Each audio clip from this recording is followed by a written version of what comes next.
Hi, M5708. Please introduce yourself.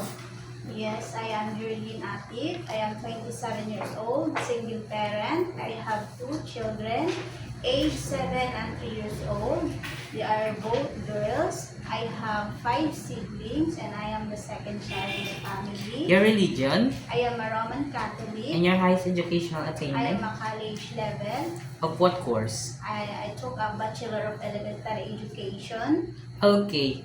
Since I saw that you have experience being a helper here in the Philippines, tell me about your experience as a helper. My work experience, I serve four members of the family, two adults, pamanser, two children. Age of the children is 5 years old girl and 2 years old boy.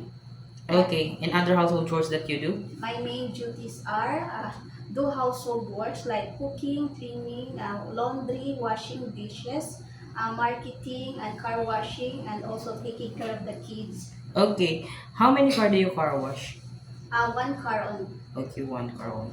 Okay. Since I saw that you don't have any experience taking care of a newborn baby, only toddler, if you have an idea, how do you prepare a meal for a newborn? First, I will wash my hand and clean, and I will wash the bottle and sterilize the bottle and pour some uh, uh, uh, wa- uh, Ah, water, okay, and water. warm water and milk, powdered milk. Then I will shake the bottle. Then I will put some milk on my hand to test the milk if it is uh, uh, it's time to feed the baby. Okay. And if the baby is crying, what will you do? First, I will check the baby's temperature and their tummy and their diaper if it's have poo or it's full. Okay.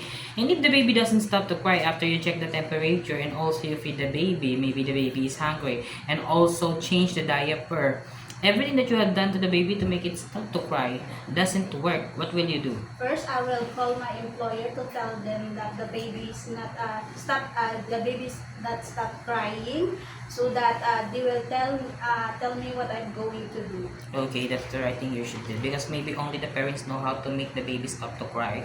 Okay, why do you want to work in Hong Kong? I want to work in Hong Kong because I want to provide my children needs and to help my family also, and to save money for my future. And how long do you want to work in Hong Kong? As long as my employer wants me and uh, they want me to extend my contract. Okay.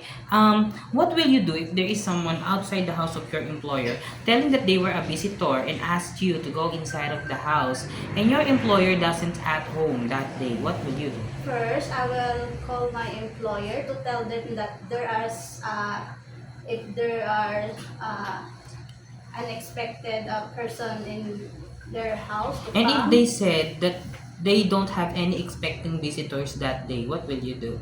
I will call the police to tell them that there are people outside, that stranger. Okay. That's the right thing you should do because it's too dangerous to entertain people that your employer doesn't know. They were pretending that they were a visitor, but it's Yes, not sir. right.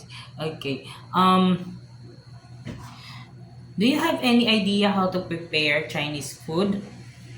No, sir, but I am willing to learn. And how will you learn? I can do also searching YouTube, watching, and look for a recipe.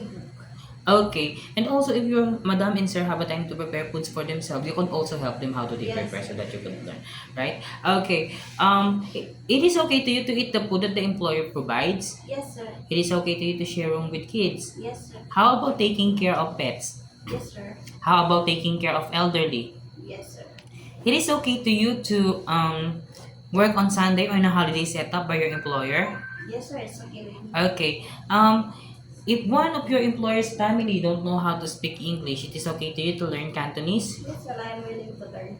Okay, my last question is, what will be your message for your future employer? To my future employer, please choose me as your all-around helper. I will promise to take good care of your family, and also I will love your children as my own. And I will promise to finish my 2 years contract, and I will follow your rules and regulations. Thank you. Okay, thank you very much, Miss Geraldine. Thank you.